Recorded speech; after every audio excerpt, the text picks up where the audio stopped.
Shukuru sana Mwenyezi Mungu kuweza kufika hapa leo na kuja kushare wisdom nuggets, ningeweza kuziita hivyo. Lakini kipekee sana nataka niwapongeze waandaji wa Let's Talk Finance. Wanafanya kazi nzuri sana. Naomba tuwapigie makofi.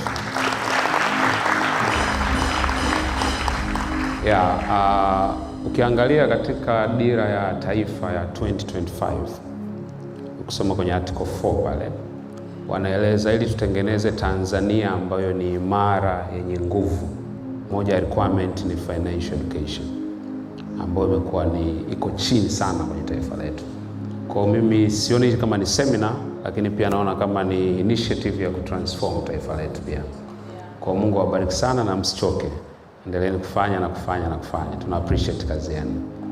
Lakini pia ni appreciate wa presenter wote waliotangulia. Sikuwa na nafasi ya kusikia waliotangulia, lakini nimesikia basi akizungumza hapa mambo mazito kidogo. Alikuwa anatulisha darasani mambo mazito, lakini ni muhimu sana.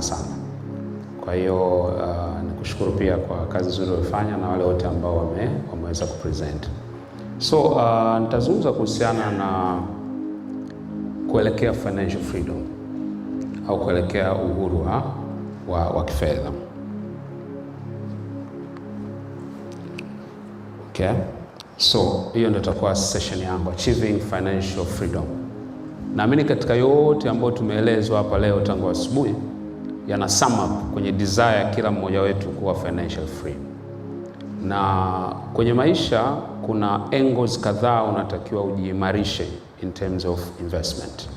Ya kwanza, you need to invest in yourself. Watu wengi wakiniuliza what is the best investment in life, wanaambia invest in yourself. Kwa sababu kama wewe una thamani, unachokifanya pia probably hakitakuwa na thamani. Kwa you need to invest in yourself. Na kuinvest in yourself maana yake una invest kwenye akili yako, ufahamu kama unavyofanya sasa hivi. Ndio maana kwenye sensa huwa tunatenganisha watu ambao ni mentally retarded na watu wa kawaida. Ila wasio na viungo tunawahesabu moja kwa moja. Ila ambaye ni mentally retarded tunamweka pembeni pia. Maana yake ni kwamba if your brain is not functioning katika kiwango cha juu sana, tafsiri yake ni kwamba thamani yako inakuwa ni ndogo sana duniani. Na ukisoma Human Development Index inaonyesha kwa Tanzania the highest potential ambayo watu wanaweza kuifikia ni between 37 to 39% of their inborn ability. Na hii ni tragedy kubwa sana. Kwa manake wengi tulioko hapa, hata ambao wanaonekana wamefanikiwa sana, manake wamefikia potential zao 37 mpaka 39. Average in the world ni 56%. Kwa hiyo unapowekeza kwenye akili yako, manake unajipa possibility ya kuachieve more katika mazingira ambayo tayari ni magumu. Yaani ile wewe tu kuzaliwa Tanzania, tayari potential yako inakuwa na changamoto. Sasa imagine usipowekeza nini kitatokea. Kwa hiyo mimi na appreciate sana nikiona watu wana invest kwenye maarifa kama hivi tunavyofanya. Lakini kwenye kuinvest kwa kweli mwenyewe pia ni health. Na sitazungumza sana kwa sababu sio subject ya leo, lakini kuinvest kwenye afya yako. Ukiangalia statistics zinatisha sana sasa hivi in terms of lifespan ya watu. Na changamoto kubwa ni kwenye non-communicable diseases, lifestyle. Okay? Kwa hiyo you need to invest kwenye afya yako. Lakini eneo la pili, ukiachia invest in yourself, you need to invest in your relationship with God. Lazima uwekeze katika mahusiano yako na Mungu. Tunaamini we are not existing by chance. We are created. Kuna superior being ambayo yuko juu yetu. Na kwenye maisha kuna levels of wisdom. Kuna wisdom number 1 unayoipata from school, yenyewe na limitation yake. Ndio maana mtu anaweza akasoma na PhD lakini bado kuna vitu ata struggle. Lakini kuna wisdom ambayo inatokana na experience. Umeishi maisha, maisha yamekufundisha, yamekuwa mwalimu. Unaweza ukatufundisha kutokana na experience yako. Alafu kuna wisdom ambayo ni supernatural, ambayo haipatikani darasani, haipatikani kwenye experience, inapatikana from above. Sasa you need to invest on your relationship with God. Number 3, unahitaji kuinvest kwenye your relationship with other people. Kwa sababu kila opportunity unayoitafuta wewe, kila hela unayotafuta huku duniani iko kwenye mikono ya watu. And the money flows following value and following good relationship. Ndio maana kuna watu ambao wanaweza wasiwe wanafanya mambo makubwa sana, lakini wameinvest heavily kwenye value relationship, watapata opportunity nyingi zaidi. kwa sababu in life it's not so much wewe unamjua nani, sana sana ni nani anayekujua. Wanaambia watu, mimi kumjua Rais Samia is not an issue, ila Rais Samia kunijua mimi ni issue. Kwa hiyo usiniambie na usinitishie majina ya watu ulionayo kwenye phone book yako na mawaziri, una model, jina, namba yake, doesn't matter. Kama hakujui, hiyo sio network, kwa sababu mimi na network kubwa, hiyo sio network, hiyo ni contact ambazo umezijaza kwenye simu yako. So you need to invest kwenye relationship, na ili watu wakujue, manake they need to know the value that you bring on the table. Kwa hiyo usitake kujulikana, onyesha value yako. Ile value ndio inafanya watu wakutaje kila mahali, na anayetajwa mara nyingi anapata fursa kubwa na anapata pesa kubwa. So invest kwenye mahusiano, strategic relationship. And the other area number 4 ambao unahitaji kuinvest, you need to invest in the knowledge of finance. Moja frustration kubwa sana kwenye maisha ni hela. Yaani ukiwa na kila kitu hela ikakosekana, kuna namna unakuwa hujiamini. Kuna namna unaona watu wanakuchukia bila sababu. Kuna namna unaona watu wanajidai. Kuna namna mtu akitembea unaona kama ana maringo. Unajua usipokuwa na hela unakuwa na chuki ambazo hazina sababu za msingi. Kuna namna unaona watu kama wanajionyesha, kumbe wajionyeshi ndio walivyo. Ila wewe kwa sababu una inakuwa kama vile unaona kama vile unanyanyaswa namna fulani. Kwa hiyo usipokuwa na hela unakuwa na stress nyingi sana. Na kila ambaye amefanikiwa utamwona mwizi, utamwona Freemason, utachukia tu. Kwa hiyo you need to invest kwenye finance. Hatusemi kwamba invest kwenye finance kwa sababu is the only thing you need. No. If you ask me, umuhimu wa pesa kwenye maisha ni kukupa freedom. Freedom to do what you want, to live where we want to live, to do anything. It's a freedom. Ndio tunayotafuta kwenye pesa. Hatutafuti pesa kama pesa, tunatafuta pesa kwa sababu ni freedom. Kwa hiyo usipo invest kwenye elimu ya fedha, maana yake unaweza ukajikuta unachokitafuta pia au kipate katika majira ambayo unayataka. So, nilikuwa nasoma takwimu zilizotolewa na Finscope, survey zake, na nataka nikuonyeshe vitu vichache hapa. Yameelezea mambo mengi sana, lakini walikuwa wanaonyesha Watanzania ambao wako chini ya miaka 55. Wakaangalia wakakuta 28% hawana retirement plan. Hebu naomba muulize jina lako, una retire lini? Una staafu lini? Muulize. Kama amekujibu mpaka nikiwa mzee, mtoe nje kabisa. Huyo hatufai. Okay, aturetire kwa sababu tumechoka. Tuna retire kwa sababu tumejiandaa, si ndio? Okay, kwa 28 hawana retirement plan. Na inawezekana katika hiyo 28 humu zipo pia kwamba no retirement plan. 23 walisema wataretire kwenye agriculture, farming na livestock. Wanasema mimi nitaenda kulima au mimi nitakuwa nafuga. Okay? Lakini 15 walisema wataretire kwenye business. Only 15% ndo wana attitude ya ku-create business. You can imagine. Alafu 8% walisema watategemea watoto wao. Yaani wao pension yao ni watoto wao, ndo watoto ujiandae kugombana nao mapema sana. Kwa sababu wakikuona tu picha yako unapendeza, sisi tunalala na njaa. Yaani wanawekeza kwa watoto wakiamini kwamba wao ndo watakuwa ni pension yao. Na wapo wazazi wa namna hii. Okay? 2% wao walisema tutaishi kwa kutumia marafiki na ndugu. Sasa kama una ndugu afu nafikiri wenyewe wanajijua, kuna ndugu ambao wanakuangalia wewe kama ni sehemu ya retirement. Yaani wanajipanga kabisa, wanasema mimi hapa nitakuwa napiga 20,000, pale napiga 30, nikijumlisha hapa 1,500 naishi kabisa. Yaani wewe ni retirement plan ya mtu. Na sio ndugu tu, na marafiki pia. Kwenye hii takwimu zilionyesha pia. Alafu 4% walikuwa hawana pension wala hawajaanza kuwa na retirement fund. Hawana kabisa chochote. Bado wanasubiria, wanajipanga. Alafu 4% walikuwa wana pension. Okay. So ukiangalia hizi takwimu zinakuinform nini? Zinakuinform kwamba watu hawako conscious na mambo ya fedha.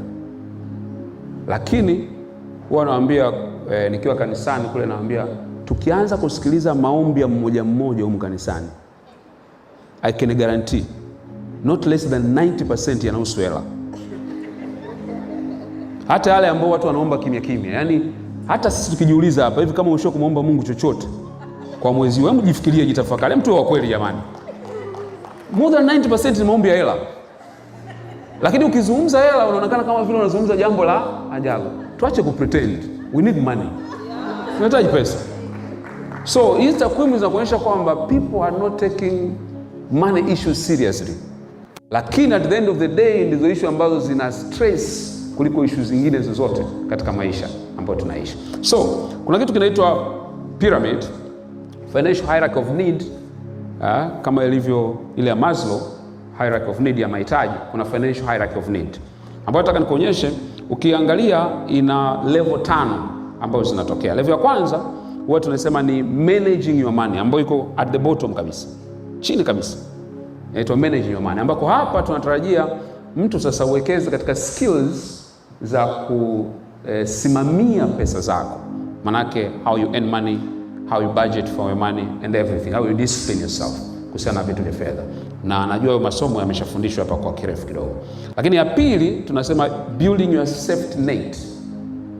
Kwenye hierarchy ya pili unatengeneza safety net, ambapo basically manake umeanza kutengeneza fund maalum ya kukucover au ya kukutunza inapotokea issue emergency. Okay? Ambazo hatuwezi kuzitarajia, lakini lazima tuziwekee mpango pia.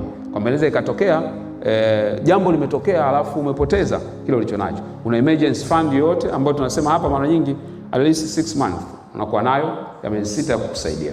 Alafu unaenda sasa kwenye ya tatu ambayo ni accumulating wealth, ambapo najua kuna somo limefundishwa hapa la building wealth for generation. Okay? Generational wealth creation. Kwa hiyo unaenda kutengeneza sasa wealth, ambapo maana yake tunatarajia uwezo wako wa ku-earn uweze kusurpass your living time, kwamba uweze kuwa na uwezo wa pesa kuingia zaidi hata baada ya wewe kuwa umeondoka hapa duniani. Kwa sababu watoto wako hautakiwi warithishe pesa, unatakiwa urithishe mifumo ya kuingiza pesa. Na ndicho wazazi wetu wengi ambacho kimekuwa changamoto. Kwa sababu ukirithishwa pesa au property tu za kawaida zinaweza zikapotea. Lakini wanachorithishwa watu ambao ni wealth, wanarithishwa mifumo ya pesa. Kwamba ile mifumo mtu akimanage regardless yuko namna gani, ile mifumo yenyewe itamsustain kuingiza kitu ambacho anakitaka. Kwa kwenye wealth creation iko ndio tunazungumza. And then ya 4 ni preservation of wealth. Ni jambo moja kupata pesa, lakini jambo lingine kuzitunza au kuzikuza zile pesa. Wako watu wengi sana ambao wanazo, wanaingiza pesa, lakini baada ya muda wanazipoteza. Kwa hiyo kuna skill kama ilivyo skill ya kuingiza pesa, skill ya kuinvest, lakini iko skill pia ya kupreserve au kuprotect kile ambacho anakipata. And then ya mwisho ni living a legacy. Kuacha sasa kwa kizazi kinachofuata kwamba nini kitakuwa kina represent existence yako hapa duniani. Maana yake tukitaka tukutafute, tutakiwa kwenda makaburini kuangalia ulipozikwa. Tutakiwa tuangalie impact ambayo umeiacha kwenye familia yako na kwenye taifa lako. Kama kile tunapotaka kujua uliishi, lazima tuende kwenye makaburi. Kuna wakati makaburi yanahamishwa, zinataka kujengwa barabara, utahamishwa hapo tutajua kama uli exist. Kwa hiyo fanya kitu ambacho kitadumu na kitakuwa transferred from generation to generation, ambayo tunaita nini? Legacy. Okay? So kuna level ambazo nataka tuziangalie za financial freedom ambazo ziko 6 hapa nimezitaja. Kwamba tunapoelekea kwenye financial freedom, manake tuna move kutoka kwenye level moja kwenda kwenye level nyingine. Level ya kwanza tunaita financial solvency. Okay? Ambayo simply ni kwamba kipato chako na matumizi yako yanafanana. Kwa hiyo ni financial solvency, kwamba uko solvent in terms of finance. Sasa najua kuna wengine pengine mko level 0, maana nimeanza level 1. Kuna wale ambao mko level 0 ambao kipato chako hakitoshi matumizi yako. Assume tu kwamba uko chini ya projector pale, sijaweza kuiandika, lakini wako kwenye hiyo level. Kwa hiyo kama uko level hiyo sijaiandika, lakini nimeanza na level ambayo ni solvency. Okay? Alafu ukiweza kubalance uwezo wako wa matumizi yako na kipato chako kinafanana, maana unatakiwa ongeze kidogo nguvu kidogo kwenye eneo la fedha, uende level ya pili ambayo tunaita financial stability. Ambapo financial stability ni kwamba pesa unazozipata kama income unaweza kukava matumizi yako, lakini pia unaweza kupata emergency fund. Maana hapa ndipo mtu anapoweza kuanza kufanya saving.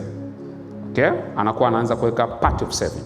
Na hii ni very important step, kwa sababu hata ukizungumzia investment kama una culture na discipline ya saving, maana yake bado itakuwa ni changamoto sana kwa wewe kuweza kufanikiwa. Kwa hiyo hii ni level ya muhimu sana. Level ya 3 ni tunaita debt freedom, ambayo simply inazungumza ni unakuwa out of bad debt. Okay? Kibiashara wanasema kuna good na bad debt, ndio? Okay? Kwa hiyo unakuwa hauna ile mikopo ambayo haina faida, haikuzalishi. Kama unayo mikopo, ni ile mikopo ambayo ni investment in disguise. Kama ni mkopo lakini wenyewe ni investment, kwa sababu wenyewe unaweza kukuzalishia. Sasa ukianza level ya 4, there is a big difference ambayo unaanza kuiona pale. Ukiangalia level 1 to 3, hawa watu wanazungumzia income ambazo wanazipata, ambayo mostly ni active income ambayo ana exchange muda, nguvu, ana exchange skill yake ili aweze kuipata. Ukianza kwenda kwa level number 4, unaanza kuona kuna kitu kinatokea na language inabadilika, ambako tuna kitu kinaitwa financial security. Unaanza kuona kwamba zile survival expense ambazo hapa chini zilikuwa zinakuwa met na income, zinaanza kuwa met na kitu kinaitwa investment cash flow, and that's a big difference ambao nataka we notice hapo. Kwa hiyo hakuna financial securities, financial freedom, financial independence kwa kutumia income. Kwa hiyo sio kanaambia mimi nalipo hela nyingi sana ofisini kila mwezi, kwa hiyo niko financial free. There's nothing like that. Financial freedom inaanza kupatikana kwa return on investment. Alright?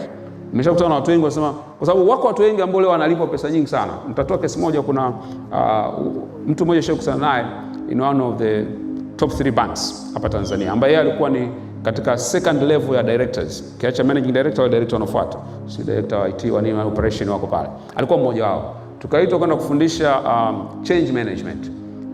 Taasisi ilikuwa inafanya restructuring ya kampuni. Kwa hiyo tulikuwa tunafanya not knowing kwamba katika wale second level directors na yeye ni mmoja wapo ambaye anaondoka kwenye nafasi. You see? Lakini alikuwa analipwa a good amount of money. A good amount of money. He's driving wonderful car. Yaani maisha yake utayapenda. Anasomesha watoto very expensive schools, right? Tulipomaliza kufanya training, akawa informed kwamba yeye ni kati ya watu watakaopunguzwa kwenye kampuni. You know what happened? Ndani ya miezi 3 alianza kuumwa. Sio tu akaumwa, akapata stroke. Akalala kitandani, ameparalyze upande mmoja. Why? Gari alikuwa anaendesha la mkopo. Alikuwa amenunua new Prado, new model. Watoto wanasoma shule ambazo hana investment anywhere. Alikuwa anajua tu nitachukua salary advance, nitapata pesa ofisini, no problem, nitawalipa kwa mshahara wangu. So what I'm trying to say ni kwamba pesa unayolipwa kama active income haiwezi ka amount to financial freedom. Right? Ndio maana ukiangalia language inasema kwenye financial security, investment cash flow. Manake hiki ulichoanza ku start saving kwenye level number 3 kimeanza kukupatia matokeo, kimeanza kukupa return. Okay? Sasa ukimaliza kwenye level number 4 ndio unaenda kwenye kitu kinaitwa financial independence, au wengine wanasema financial freedom, ambapo basically investment cash flow yako inaweza kumeet survival expenses na other expenses. Survival expenses maana yake tulikuwa tunazungumzia kwenye level namba 4 kama ni watoto kupeleka shule, hospitali, si ndio? Vitu vile ambavyo lazima uwe navyo, chakula, uweze kusurvive. Lakini ukienda kwenye level ya financial independence au financial freedom, maana yake ni kwamba investment cash flow inakuwa ni kubwa kuliko survival expenses. Maana yake sasa unaweza kutumia hata kwenye vitu ambavyo ni luxury kwa sababu una excess ya kitu unachokizalisha. Alafu namba 5 au namba 6, namba 6 ya mwisho ni financial abundance, ambayo ningeweza kuita ni kama vile ni lifetime goal. Wachache wanaweza kuifikia, lakini inafikika, lakini ni lifetime. Kwa sababu pale maana yake ni kwamba una abundance, you have money that you can do whatever you want. Sasa hiyo ni goal kubwa, ni muhimu uwe nayo, lakini ni goal ya muda mrefu pia. Right? So, kwa hiyo unachotaka uangalie ni kwamba if you go number 1 to number 3, hao watu wanafanana. Namba 1 mpaka namba 3 wanategemea income ambayo ni active income yao. Ukianza kwenda namba 4 ndio unaweza ukasema nimeanza safari ya kwenda kwenye financial freedom. Right? Kwa hiyo it's not about how much you are being paid in terms of income, is how much are you earning in terms of return on the investment you have made. Na hiyo ni clear difference ambayo unatakiwa ujue unapofanya investment. Okay?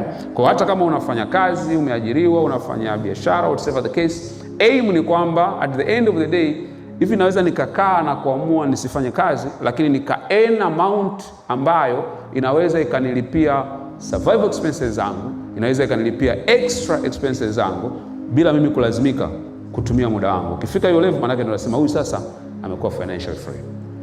Right? Okay. So kuna hizi type of wealth ambazo naomba nizizungumzia haraka ili to balance, kwa sababu ukisema tunataka kuwa wealth, na naamini as of now tayari difference iko very clear kati ya wealth na rich. Okay? Kwa hiyo tuzungumzie tu rich in terms of utajiri. Right? Tunazungumzia wealth.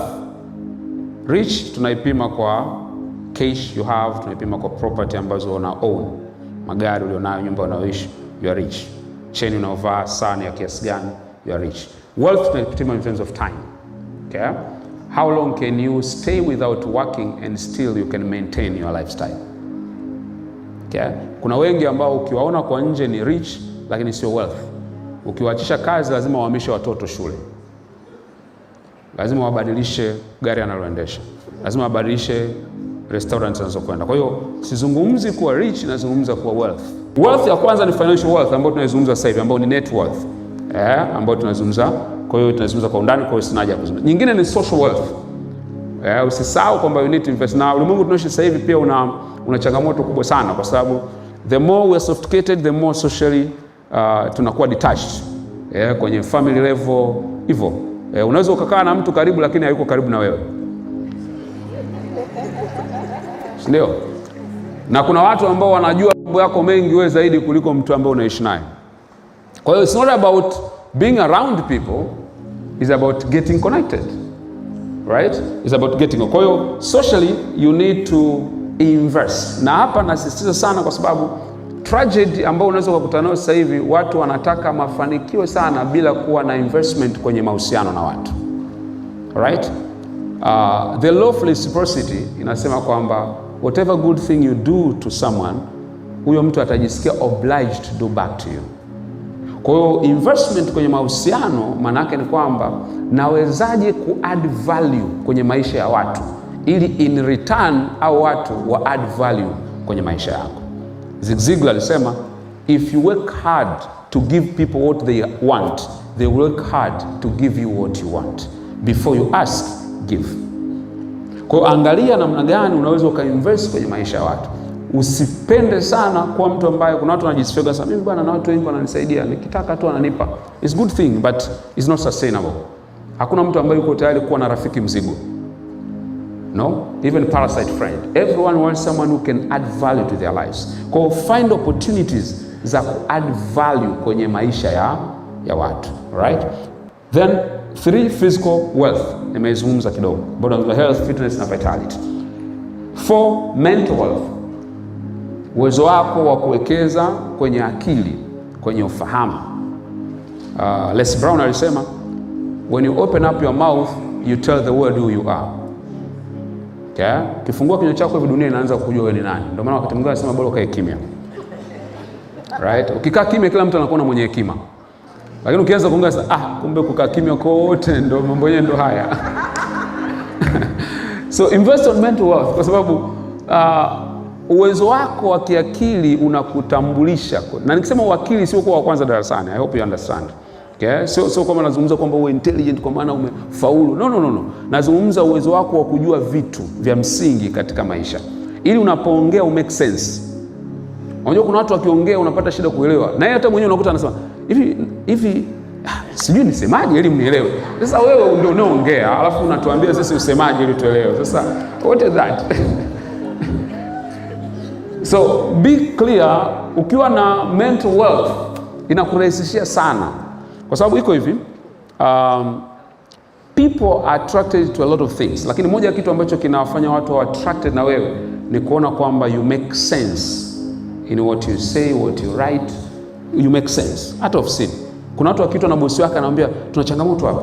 Kuna 1 2 3 4 5. Naomba unipe mawazo. That's an opportunity to strike and to elevate yourself. Lakini utakuta mtu anasema, bosi, yani mimi mwenyewe hapa. Alafu akitoka anasema, yaani yule bosi haelewi, anafikiri mimi nitaelewa. No. It's an opportunity. So when you learn, you understand issues, inakufanya unakuwa mtu ambaye una value. Na hizo zote zina connection na hela. Money flows in the direction of value, but also money flows in the direction of knowledge. Kwa hiyo the more knowledgeable you are, the more you attract money on your side. And the last one is time wealth. Utajiri wa muda. Kama vyote hivi tunavyovifanya, hatuna utajiri wa muda. Maana utajiri wa muda ni kwamba I can spend my time the way I want. Naweza kutumia muda wangu navyotaka. Kama sijaweza kufikia hiyo level, maana bado inabidi struggle. Struggle continues. Ndio. Lazima tuendelee kustruggle. Kwa hiyo tunachokitafuta ni uhuru wa muda. Kuna watu wanakuambia, yaani mimi hii kazi kwa kweli nashukuru Mungu inanilipa, lakini sina muda na familia. Sina muda na watoto wangu. Wako detached. Sina muda na ndugu. Sasa what is that? At the end of the day, you need to work, earn money, then you need to buy time. Kwa sababu time ndio ambayo huwezi kuiproduce. Ni kitu ambacho unatakiwa kukinunua kupitia muda. Ndio maana Waingereza wanasema time is money. Okay? So, naomba uangalie hapo, afu mtu aniambie ameelewa nini. Tuna ile mic nyingine hapo. Naomba mtu aniambie hapo, anitafsirie hiyo mchoro.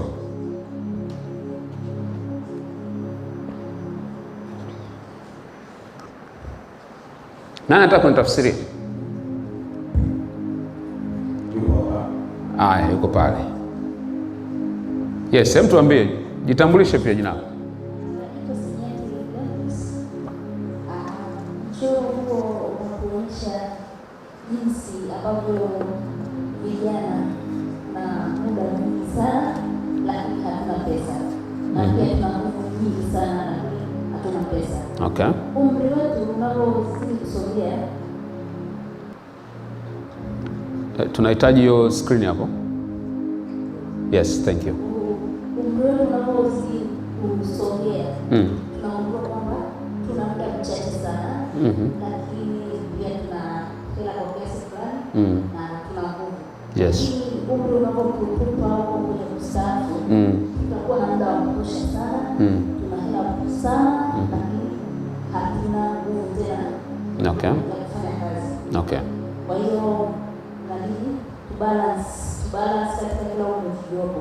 Tuangalie kile ambacho tunacho, tukitumie vizuri ili katika maisha yote tuweze kubalance time, money na ile unapozeleka unaenda vizuri, una financial freedom, umeweza kuishi sasa ile maisha unayotaka kwa sababu una muda wa kuishi. Okay. Sana tupige makofi please. Thank you. Yeah, so simply inazungumzia currency tatu kwenye maisha ambazo tunazitrade. Okay, tuna currency tatu kubwa. Tuna currency ya time, tuna currency ya money, then tuna currency ya energy. Na hizi zinabadilika kadiri umri wetu unavyozidi kubadilika. Kwamba tunapokuwa vijana tunakuwa na currency mbili kwa wingi zaidi. Tuna time na tuna energy. Unapokuwa kijana you can go here and there, unaweza ukafanya mambo, you are energetic. Lakini unajikuta hela kidogo ni kamtiani kidogo, ndio? Na kwa zitoshi. Unapo grow umepata kazi nzuri na nini, maisha yamestabilize vizuri, unajikuta pesa sio issue, na assurance pengine ya kupata pesa. Una nguvu bado nazo, lakini unajikuta sasa time is a problem. Hauna muda sasa kufanya mambo mengine. Ukienda kule uzee kuna mbili. Kuna ambao wanazeeka wakiwa na muda na wana hela, ila nguvu zimewaishia. Alafu kuna wazee ambao wanakuwa na muda peke yake, hawana hela na wana nguvu. Wanakuwa tu na hekima za kutoa nasaha kuhusiana na maisha. Kwa hiyo sasa unachagua unataka kuwa mzee gani. Unaweza ukaja kuwa mzee mwenye muda na pesa, una nguvu kweli, yani huwezi kuwa na nguvu sana. Ndio ile unakuta unaenda, ndio anasema unaenda kwenye mbuga za wanyama, yule tour guide anawachukua mmelala, anaambia tembo anapita, ndio unaamka unaangalia. Lakini unaweza ukawa mzee ambaye una muda, hauna hela, hauna nguvu, una hekima za maisha. Wajukuu, leteni wajukuu jamani, leteni wajukuu ongea. Na hii sio lazima uwe mzee. Kuna watu vijana tunaweza kukutana nao, unashangaa mtu anakupa mahusia, umri mnafanana, lakini unakuta kwamba Joel, acha kabisa. Mimi naomba nikuambie usichezee muda wako. Sasa ukimwangalia unasema huyu ni mtu mbona tuko umri unafanana, lakini ndo tayari yani maisha yameshaanza kuwa tofauti na alivyokuwa anatarajia, si ndio? So You need to balance the currency. Na zenyewe ziko automatic. Kwa hiyo huwa nasema kwamba kwenye maisha una season 3 za muhimu. Kuna morning season, kuna afternoon season na kuna evening season. Kwa hiyo kuna majira yako ya asubuhi, kuna majira ya mchana na kuna majira ya jioni.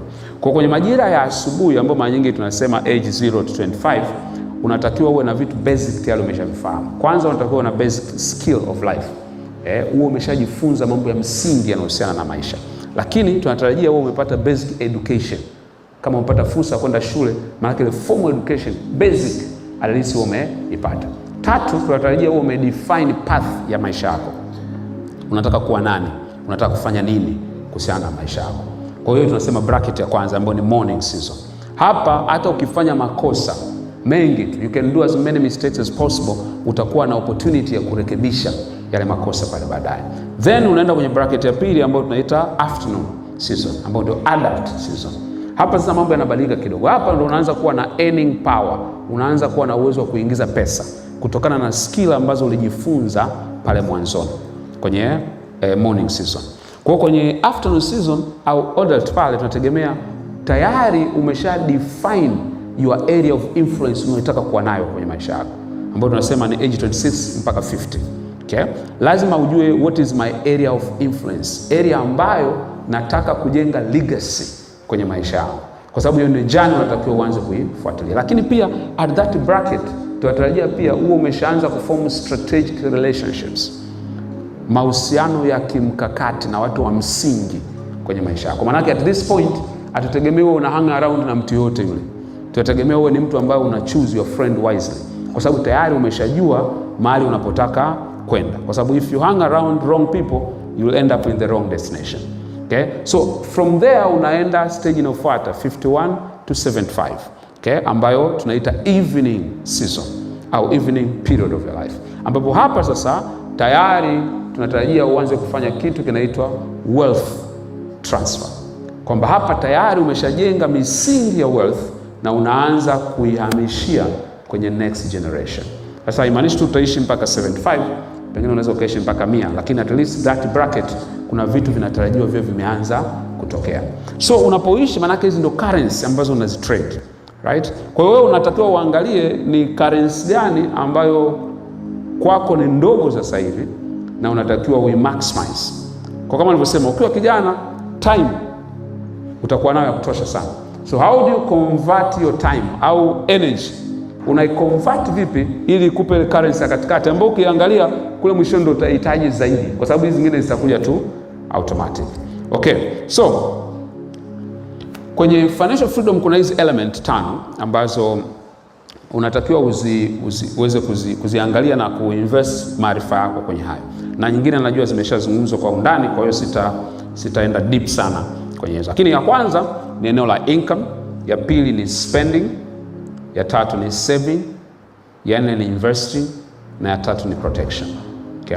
Kwa hiyo income, spending, saving, investing, protection. Ukiweza kumanage hizi component 5, maanake tayari unaanza kutengeneza mstari mzuri sana kwenye safari yako ya financial freedom. So income basically tunazungumza total ya cash inflows ambazo unazo.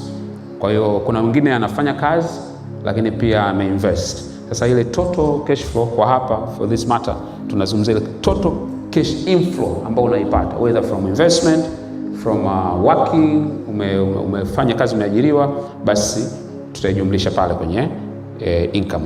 Pili ni expense ambayo ni cash outflow. Okay? Pesa ambazo unazitumia kusustain maisha yako na vitu ambavyo unavifanya. Tatu ni saving ambayo simply ni money set aside from income for a special purpose. Na naomba lile neno la special purpose ulielewe vizuri. Kwa to save ili tuonekane tuna hela benki. Tuna save kwa sababu tuna purpose ya kitu tunachotaka kufanya. Ingawa psychologically ukisave na ukiwa na hela inakuwa affect sana kisaikolojia tofauti na ukiwa una hela kabisa. Nani anakubaliana na mimi? Yes. Ukiwa una hela benki ipo, yani ambayo haina haraka. Sio ile ambayo imeingia tu, umekimbilia ATM au kwenye simu umehamisha. Yani ipo tu imekaa, yani una kazi nayo. Ni tofauti sana na ukiwa una hela. Kama nilivyosema pale mwanzoni. Yani ukiwa una hela uoga unahisi kama vile kwanza unahisi watu wanajua. Unahisi kama watu wanajua kwamba wewe hauna nini? Hauna hela. Kwa hata mtu kabla anakuomba tu, ni kweli amekwama, lakini anakuomba, bwana naomba unisaidie hapo 100,000.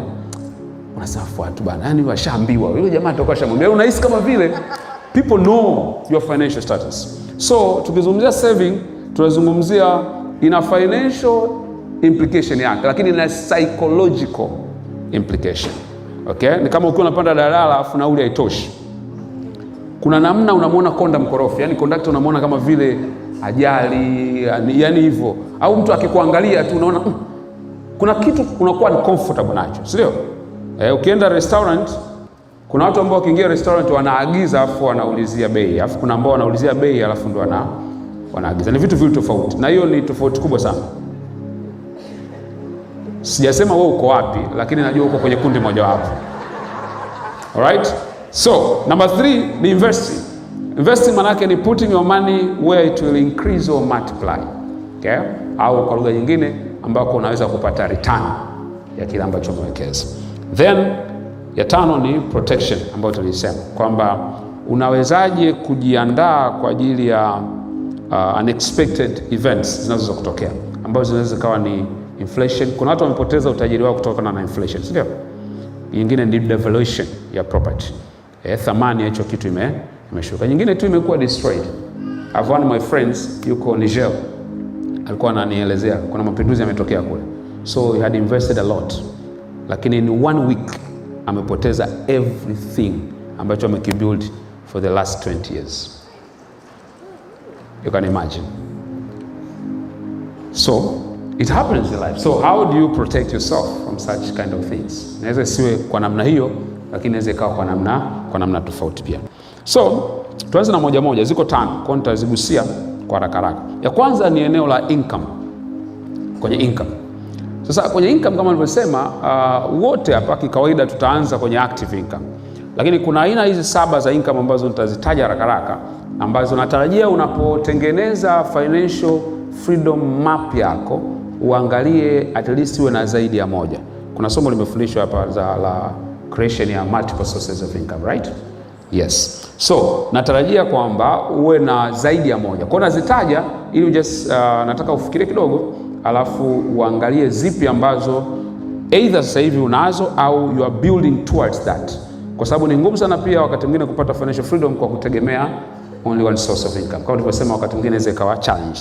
Kwa hiyo kwanza ni end income. End income ambao wengine wanaita active income.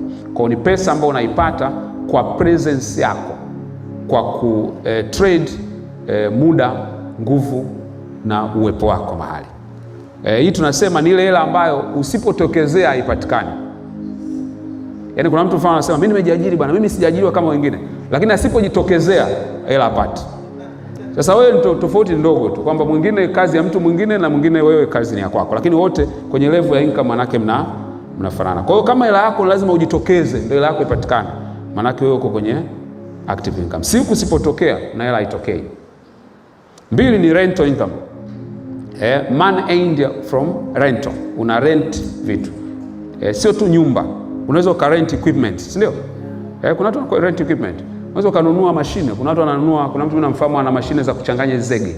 Yeye sio engineer, ni amezinunua tu zile. Watu wakitaka wanazikodisha. Kuna watu wana mashine za kukodisha za kusafisha. Wanazo. So not necessarily ukisikia kukodisha haimaanishi kwamba lazima uwe na rental income from house. No, it can be equipment. Tunaangalia uhitaji ambao unaweza ukapata. Kuna watu wanakodisha maviti, mahema na vitu vinavyofanana hivyo. Right? Then kuna profit income ambayo maana yake ni income inayotokana na kuuza katika bei ya juu kuliko ile ambayo umenunulia. Then tuna royalty income ambayo ni income inayotokana na licensing of your work. Ambayo mara nyingi ni intellectual property yako. Okay? Then capital gain, right? Ambayo ni money from the sale of assets. Okay? Kwa umenunua asset kwa bei ndogo unapata capital gain. Umeona hapa share tumefundishwa na basi, ndio? Unaweza kupata capital gain from shares, ndio? Umenunua kwa bei ndogo, umeuza kwa bei kubwa, imeongezeka value, maana the difference unaipata ni capital gain. Okay? Dividend income ambayo inatokana na gawio tunaliita. Dividend. Kwa umewekeza kama ni kwenye share, kama ni kwenye vikoba, umepata hela yako, umekuja kugaiwa gawio. Na ya mwisho ni interest income ambayo unapata kutokana na kuweka pesa mahali alafu inaanza interest. Kwa hiyo unaweza ukaweka maeneo mbalimbali. au unaweza ukakopesha ukaenini interest. So my question is, kabla tujaendelea, ni kwamba wewe katika safari yako ya kuelekea financial freedom, what are the top 3 areas ambazo ndo unataka utoe pesa zako za kukupeleka kwenye financial freedom? I want you to think. Naomba uniandika kwenye notebook yako, ni aina gani ya income katika hizi at least 3 ambazo unasema hizi hapa zitanipeleka kwenye financial freedom. You believe it within your heart. Unaamini kabisa hizi ndio mimi zitanitoa. Naomba uziandike. Tafakari vizuri afu uziandike. Ni aina gani ya income? Is it rental income? Ni royalty income? Royalty maana yake ni kama mtu labda ameandika vitabu, mtu anacheza movie, mfano mtu ameimba muziki, au kuna formula yake amegundua watu wanailipia, something like that. Right? Andika top 3 ni zipi ambazo wewe unaona ndo zitakutoa, zitakupeleka kwenye uhuru wa kifedha unaotaka.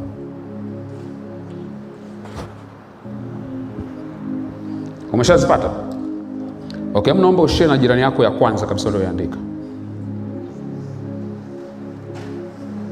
Ni ipi? Mwambie ipi na inafanyaje kazi, yani just exchange. Sasa kama kuna wale watu ambao walikuwa wanategemea wazazi, si marafiki, hapa i-apply. Okay, naomba ushare na jirani yako ni ipi ambayo kwa kweli ndio itakuwa unaona itakutoa.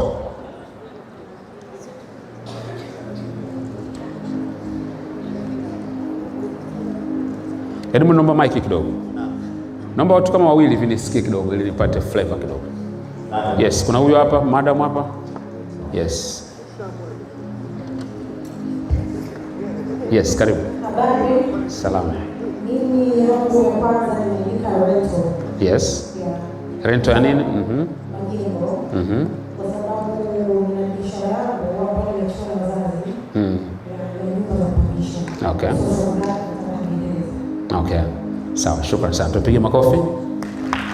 Haya, mwingine nataka nisikie mwingine.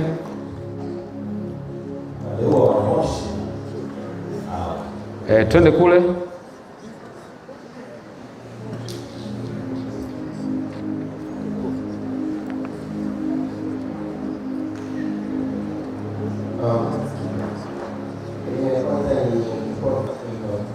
Nini? Profit income, okay? Okay.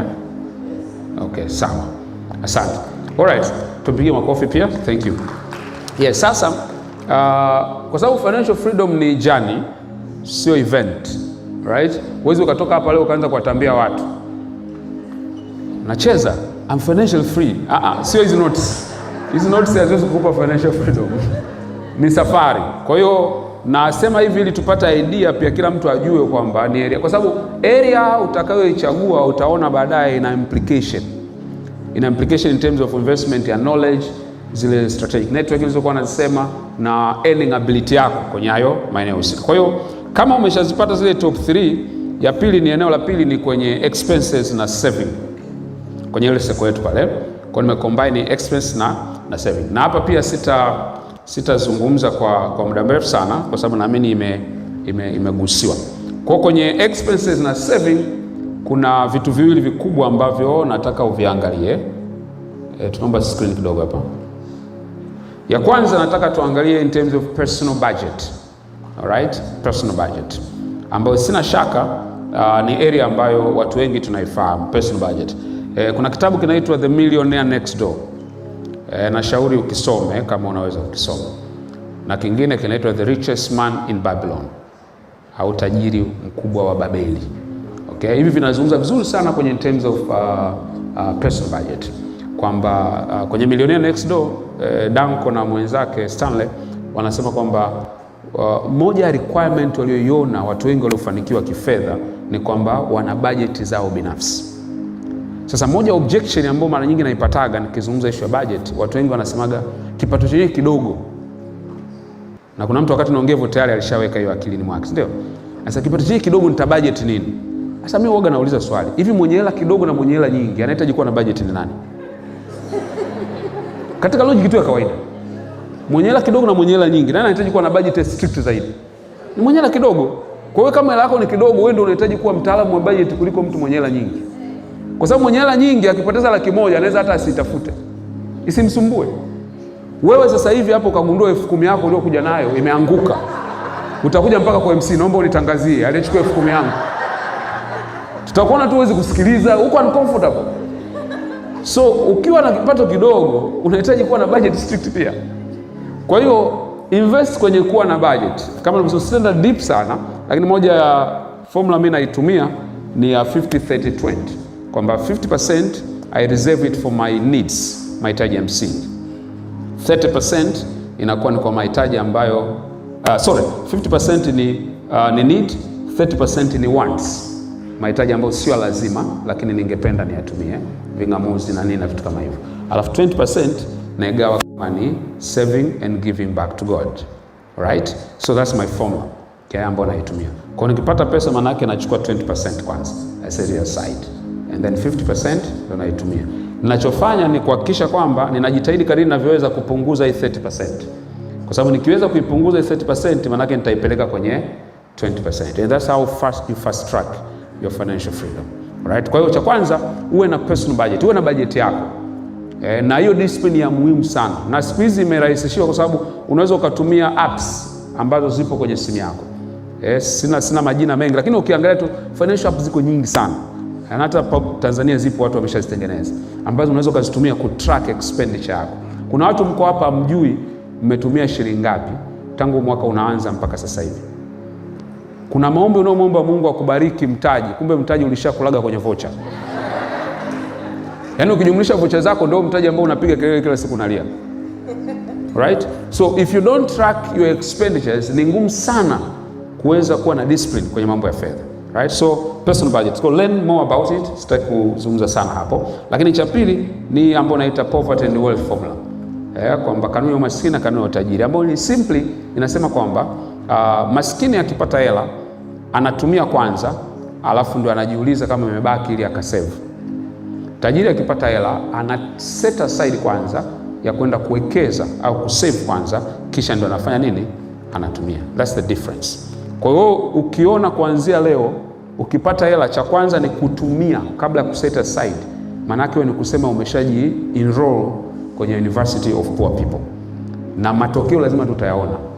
Kwa regardless unapata shilingi ngapi, as long as unatumia poverty formula utapata matokeo ya kimaskini.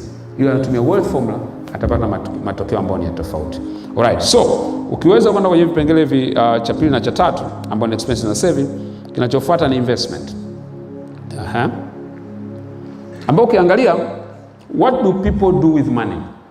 Watu wanafanya nini wanapopata pesa? Kuna makundi matatu. Kundi la kwanza wanapoteza pesa zao. Especially watu ambao wako ignorant na financial skills. Wao wanapoteza pesa zao, wanazitumia ovyo, zinaisha. Ndio wanasema tumia pesa ikuzoee. Autas kwa nazo, vitu vinavyofanana hivyo. Umeelewa? Kuna maneno na mara nyingi unakuta ni ya kujifariji. Unajua watu wanapokuwa na shida wanapenda kujumlishana wote, si ndio? Ndio maana utakuta mtu hana hela yeye lakini akija hapo anasema squeeze hatuna hela sana, hatuna hela. Nani amekwambia kwamba wote hatuna hela? Umeona? Ni kwamba watu wanapenda kujumlishana kwenye yale matatizo. Kwa ignorant people do waste money. Atapata pesa atazipoteza tu, hazitamsaidia chochote. Alafu kundi la pili ni average people. Average people they spend money. Wanaweza sio wanapoteza lakini they are spenders. Anatumia. Kwa pesa inaingia mkono wa kushoto, inatokea mkono wa kulia. And then wise people do invest. Wana invest. Kwa nini wana invest? Kwa sababu wanajua kwamba kwenye kila pesa ambayo wanaipata ndani yake kuna mkate na kuna mbegu. In every money you get, there's a seed and there's bread. Mbegu ni kwa ajili ya kesho, mkate ni kwa ajili ya leo. Sasa angalia watu wanachofanya. Wanakula mbegu, wanakula na mkate. Hapa anategemea kuna muujiza fulani ambao utakuja kutokea kesho. No. Kwani wewe kila embe unakula na kokwa? Kila na chungwa unakula na mbegu zake? That's how machungwa yanaendelea kuwepo duniani. Kwa sababu ukichukua unakula mbegu unafanya unazitoa. Zile mbegu ndio zinaenda kutengeneza machungwa mengine. Sasa wewe hata kama unalipwa mshahara kwa mwezi, ukiingia unakula wote. Maana yake unakula mbegu na unakula mkate wako. Sasa unategemea kesho, matunda ya kesho yatatokea wapi? So investing simply means using your today's income to generate future income. Kutumia kipato chako cha leo kuzalisha kipato cha kesho. Kinaambia simple definition ya investment. Ndio hiyo. Right? So, ukiangalia kuna vitu vifuatavyo unatakiwa uvifanye. Cha kwanza kwenye investment, ascertain your position. Jua hali yako ya sasa kiuwekezaji. Mwalimu aliyepita ametufundisha vizuri sana. Kwa hiyo jua hali yako. Kwa mfano wewe sasa hivi umewekeza kwenye nini? Na uwekezaji ni amount ni kiasi gani? Okay, umewekeza kwenye share, umenunua bond, umewekeza kwenye real estate. What is the value of investment? Lazima ujue kwamba hiki ndio position yangu ya sasa hivi. Cash flow yako labda in terms of return on investment ni kiasi gani? Lazima uascertain your position, kwa sababu usipojua uko wapi huwezi kwenda ambako unataka. Na watu wengi stage wanaiskip sana. Naamini kwa knowledge ambayo tumeipata leo hii tangu asubuhi inatutosha kabisa kufanya hili zoezi. Nenda nyumbani, kaa chini, ascertain your position. Jua position yako kifedha is very important. Ukishajua position yako, kinachofuata ni kwamba choose your destination. Chagua sasa unataka kwenda wapi. Kwa mfano, inawezekana wewe ukasema mimi sasa hivi earning yangu ni 1 million. Mfano. Lakini unasema after 10 years nataka niwe na return on investment ya 5 million au 10 million per month without working. Hiyo ndio destination umeichagua sasa. So choose your destination ya return on investment unayoitaka. And it has to be on paper. Kuna watu kiambia mimi nayo kichwani, achana hiyo habari nayo kichwani. Kuna watu wengi wanamuuliza mtu, where is your financial plan? Mimi nayo. Nikutajie? Hapana. Brain yako, ngoja nikwambie hichi kitu. Brain yako imekuwa trained tangu utotoni. Au labda niseme hivi. Sasa hivi naona kuna watu mnaandika. Mnaandika kile ninachoongea? No, mnaandika kitu ambacho kwako ni muhimu, si ndio? Ulianza hivyo tangu darasani. Mwalimu anaweza kaongea kipindi kizima, lakini ukaandika vitu vya muhimu. Maana brain yako imekuwa trained kwamba chochote cha muhimu huwa kinaandikwa. Manake nisichokiandika sio cha muhimu. Kwa hiyo usipokuwa na financial plan kwenye maandishi, brain yako haiwezi kukusaidia kufanikiwa kwenye hiyo financial plan. Kwa sababu tayari umeiambia brain yako this is not important at all. Kwa hiyo kuandika sio fashion ili tutishie watu. Kuandika ina psychological benefit kwenye brain yako. Unaiambia kwamba this is important to me. Kwa kama hujaandika, kaa chini, tengeneza, iandike. Na haitaji kuwa complicated. Andika kwa lugha ambayo wewe unaielewa na lugha ambayo unaweza kurelate nayo. So, choose your destination. 3, choose your wealth pathway. Chagua sasa ile destination utaifikia kwa kutumia pathway zipi. Na pale mwanzoni nimesema kuna zile 7 ambazo tulizungumza. Kwa maana yake nitatumia aina ipi ya income kufikia hiyo destination ninayotaka. Kwa mfano, mtu anasema mimi nataka kuwekeza kwenye bond. Nitakuwa nanunua za miaka 20 au miaka 25. Zinanipa hiyo return. Maybe hapo 12 point ngapi au 10 point ngapi, whatever the case. So, ili nipate return ya kiasi fulani, natakiwa niwekeze milioni 50 au milioni 100. Kwa najipa muda ndani ya miaka hii, hiyo portfolio ndio nimefikisha hapa ili iwe inanipa hiyo aina ya return. Then naangalia kama ni kwenye shares the same. Kwenye maeneo mengine the same. So, hizo portfolio zote zinatakiwa zikupeleke kwenye destination ambayo unayotaka. Usiwekeze tu kwa sababu fashion tu kwamba kila mtu anawekeza. No. Wekeza kwa malengo. Kwa hiyo kwa mfano unaweza ukajiproject. Hivi 10 years from now mimi nafikiria comfortably nitaishi nikiwa naingiza kiasi gani? Manake I have to determine the number. Sasa ile number inabidi ni work backward. Kwamba 10 years from now nafikiri ili comfortably natakiwa niwe naingiza milioni 20 bila mawazo. So najiuliza, what kind of investments naweza nikazifanya between now to 10 years zikanizalishia hiyo amount? Na zinaweza zikawa kwenye portfolio mbalimbali. na kama nilivyosema tunatofautiana level zetu na uwezo wetu wa kufanya. Okay? So, how do you do that? Number one, discover your primary stream au primary income. Na hapa naomba nisisitize sana kwa sababu kila mmoja ana primary income yake. Primary income ni lile eneo ambalo sasa hivi unaingiza pesa na unalimudu kulitumia hilo kuingiza pesa yako. Kwa kuna wengine hapa mlioko hapa primary income yako ni ajira ulionayo. Kuna mwingine ni hiyo biashara unaoifanya. Sasa ukishaijua primary income kuna vitu viwili unatakiwa kufanya. Cha kwanza, increase your earning ability kwenye ile primary income. Na ukinielewa hapo utakuwa umeelewa kitu kikubwa sana katika kitu ambacho nimefundisha leo. Increase your earning ability. Na nitatoa mfano very practical. Alright? So, mimi one area of my income ni kutrain watu. Na you know kwamba siwezi kutrain sehemu mbili kwa wakati mmoja. Maana lazima niwe mahali pamoja na niweze kutrain hapo. So what is my earning ability? Session ya kwanza kabisa niliyowahi kufundisha, ukiacha zile za bure, niliwahi kulipwa 50,000. Siku hiyo nikashukuru sana. And it was a full day session. Are you getting the point? Kazi yangu ikawa ni kwamba how do I increase my earning ability by doing the same thing?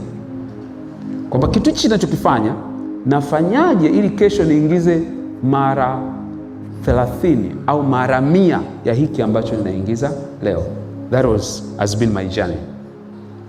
Kwa leo naweza nikafanya kitu kile ambacho 3-4 years back nilikuwa nalipwa kiasi fulani. Leo nikalipwa 20 times ya kile ambacho nilikuwa nalipa. Nilicho increase by nini? Earning ability. Sasa na wewe unapofanya kazi, manake jaribu kujiuliza katika unachokifanya, how do I increase my earning ability? Kwa sababu perhaps you cannot increase time. Perhaps you cannot be in more than one place at a time. So how do I increase my earning ability? Katika kitu ninachokifanya, ability yangu ya ku-earn inaongezekanaje? Na ability ya ku-earn kuna vitu vifuatavyo unaweza kuvitumia. Moja, unaweza kutumia skill ulizonazo. Kwa maana yake skill yako inaweza ikawa ni earning power. Kwa kuongeza skill unaongeza earning ability. Wachezaji wa mpira wote wanacheza dakika 90 lakini wanalipwa hela tofauti. Kwa nini? Wanacholipwa sio kwa sababu wanacheza, wanalipwa kwa sababu earning ability yao zinatofautiana, kwa kila mtu analipwa kivyake. Right? So, kingine unachoweza kukifanya kwenye hilo maana yake ni kuleverage on your brand. Sasa brand sio unavyoonekana, sio image. Brand is the value that you communicate to people which people are ready to pay for you. Hiyo ndio brand. Kwa hiyo leverage kwenye ile brand ambayo unaijenga kwenye lile eneo ambalo unataka. Right? So, hapa kuna kahomo kidogo unaweza ukatakiwa kwenda kukafanya.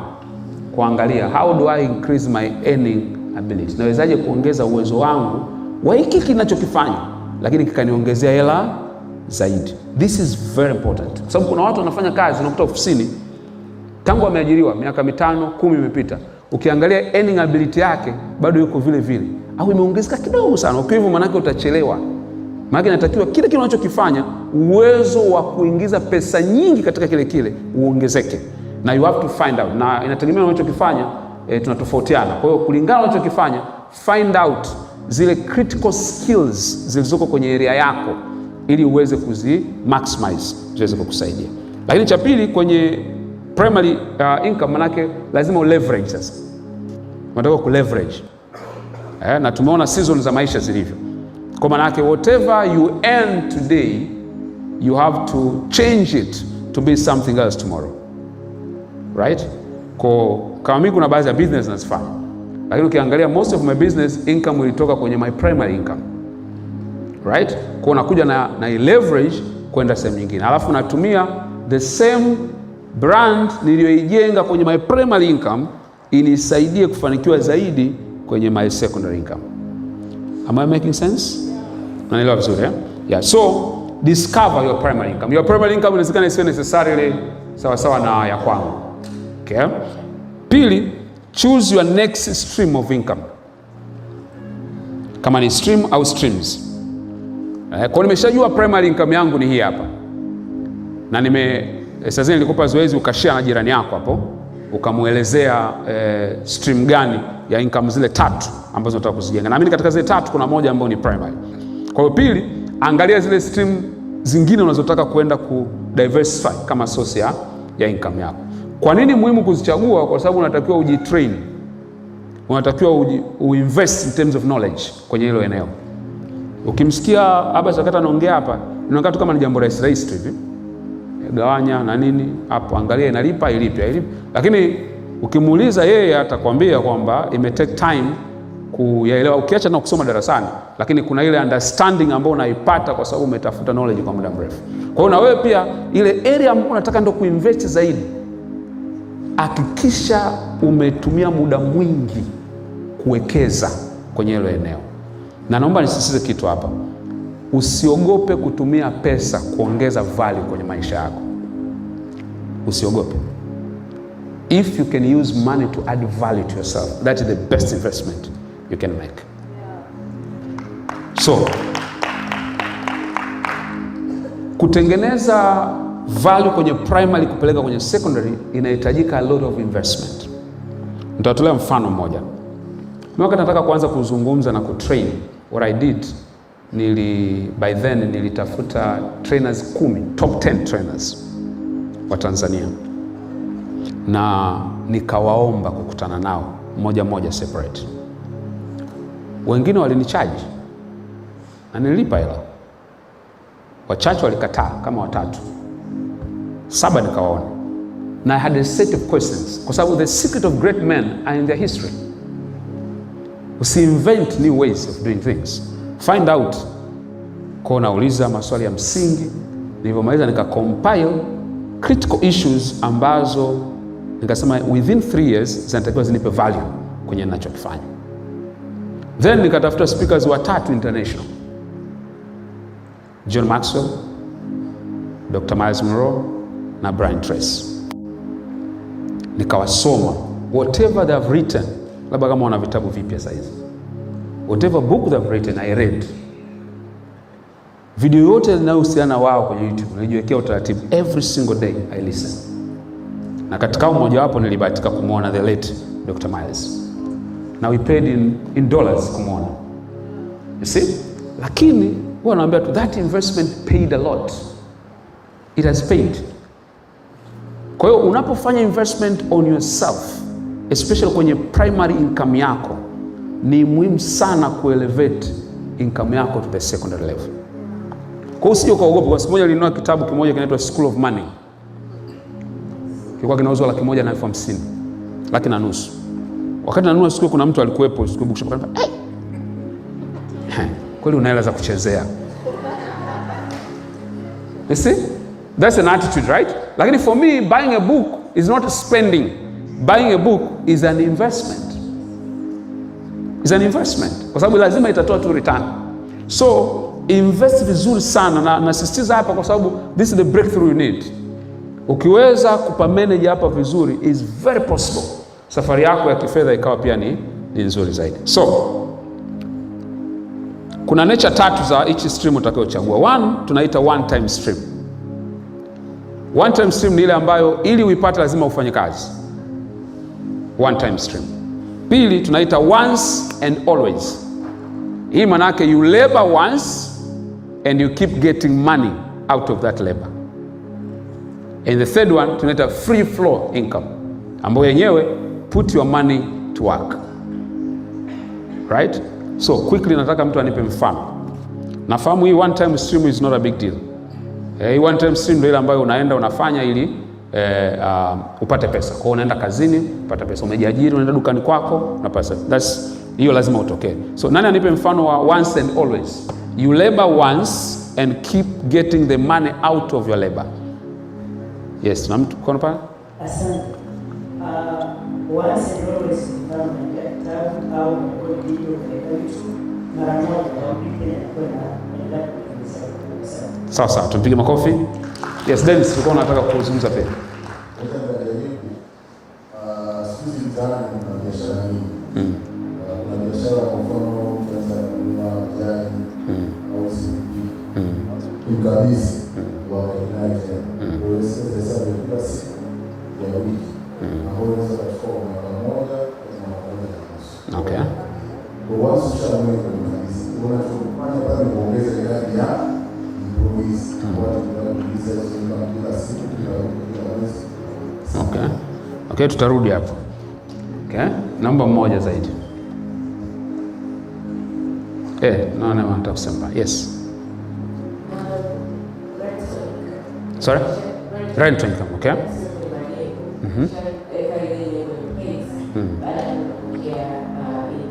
Okay. Sawa, sasa kumbuka tunazungumza our journey towards financial freedom. Sio ndio somo letu Sasa unapotengeneza your journey towards financial freedom, hizi ni aina za income ambazo unatakiwa uziangalie. One time stream tulishaizungumza sana. Ni ile ambayo tulisema ili uipate lazima uwepo mahali. Na hii ina limitation kwa sababu huwezi ukawepo zaidi ya mahali pamoja kwa wakati mmoja. Lakini pia unaweza ukachoka. Sasa once and always ya Dennis sijaikubali sana kwa sababu ina deficit zake huko ndani nyingi sana. Lakini nafikiri mfano mzuri sana tunaweza tukautumia wimbo. Mtu ameandika wimbo wake, ameurekodi, ameweka zake YouTube au unapigwa, analipwa ile mirahaba au anapata pesa kupitia YouTube. Mtu ameweka video kwenye YouTube, hiyo manake ni for lifetime. Ndio? Right? Mtu ameandika kitabu, you do it once. Baada hapo inakuwa ni print out. Now you can use as many forms as possible. You can put it as an audio book. Unaweza kukiweka visual effect. Unaweza kukiuza kama hard copy, unaweza kukiuza kama soft copy. That is once for always. It's just you do that work once. Okay?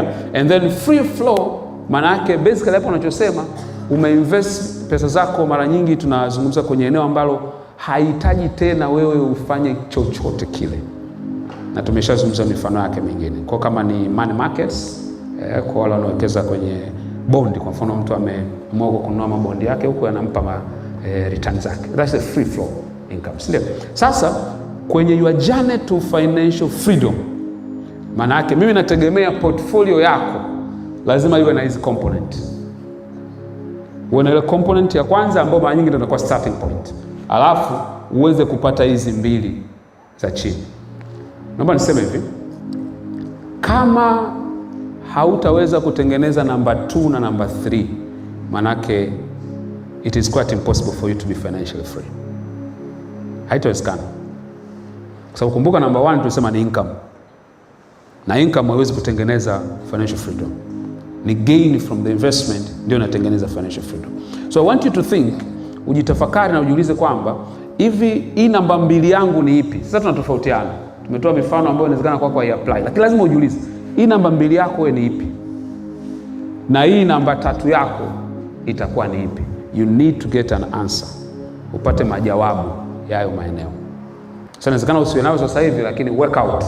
Kwa sababu hiyo ndio portfolio ambayo unatakiwa uijenge. Tumeelewana vizuri? Alright. So,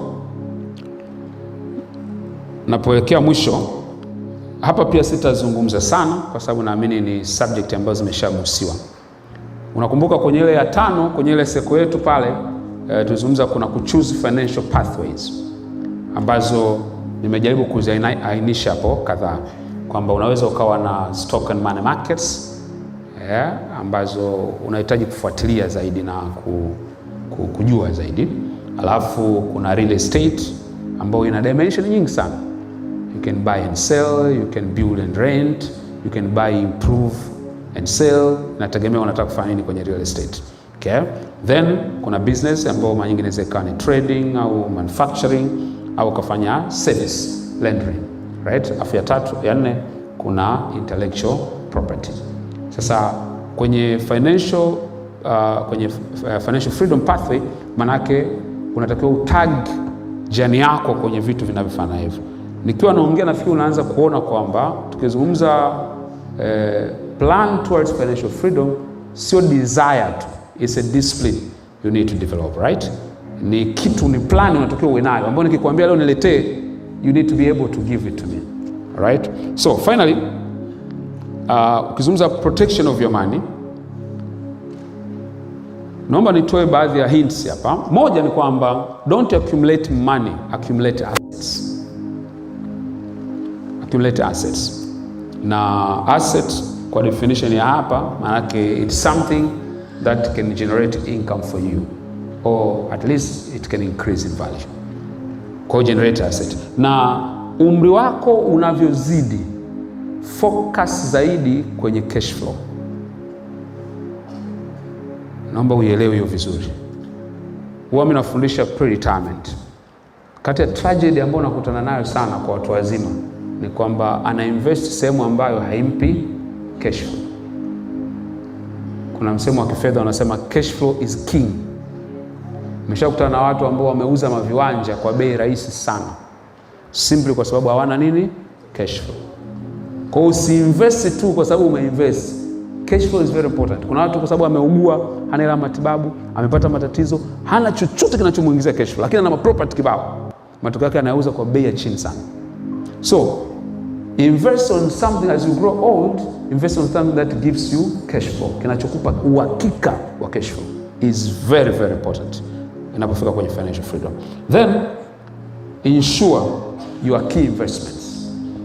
Hakikisha insurance sio kwa sababu tunaogopa kukamatwa na polisi. Insurance ni namna ya kuprotect what you have earned. Umetumia nguvu kubwa kupata ulichonacho. And then usipo insure, maana yake unaweza ukakipoteza. So make sure you do the insurance part. So my final word to you, moja, early start matters. Anza mapema. Anza mapema. Kuna mwingine hajawahi kuanza kuinvest, hajawahi kufanya budget, leo ndo kwa mara ya kwanza amesikia. Usiseme nitaanza mwezi ujao, mshahara mwezi ushaisha. Anza na hicho kidogo kilichopo. Kuna mali unasema mimi siwezi nategemewa na watu wengi, siwezi kuwekeza 20% yote. Nikamweka 10 basi. Uwezi 10, weka 5. Uwezi 5, weka 2. Uwezi 2, weka 1%, ndio utagundua kwamba shida sio kuweka. Shida ni wewe tu, yani kwamba ni kitu uwezi kufanya hicho kitu. Weka hata 10,000 basi. Kwa hiyo early start matters. Leo tunazungumza 2023. Let's talk finance, pengine ikifika huko 2028 mfano miaka 5. Tutakuwa tunazungumza hapa, kuna watu watakuwa tu wanachekelea lakini hawajaanza kufanya. Kazi yao ni kusimulia tu namna somo lilivyokuwa zuri. Umekosa wewe, umekosa. Knowledge is not power, it's applied knowledge that is power. Right? So start early. Pili, consistency is key. Acha mambo ya kujikopesha. Kwa hiyo nijikopeshe akiba yangu alafu nitakuja kurudisha. Mara nyingi hazirudiki.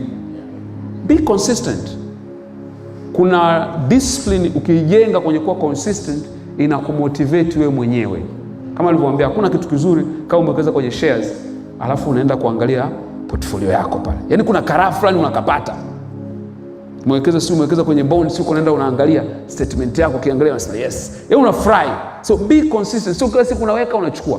Unaweka unachukua. Yaani watu kwa sababu tangu watoto wanadokoa mboga. Kwa hiyo unakuta hata saving yao akiweka kidogo amechukua. Hako katabia kaishe. Be consistent.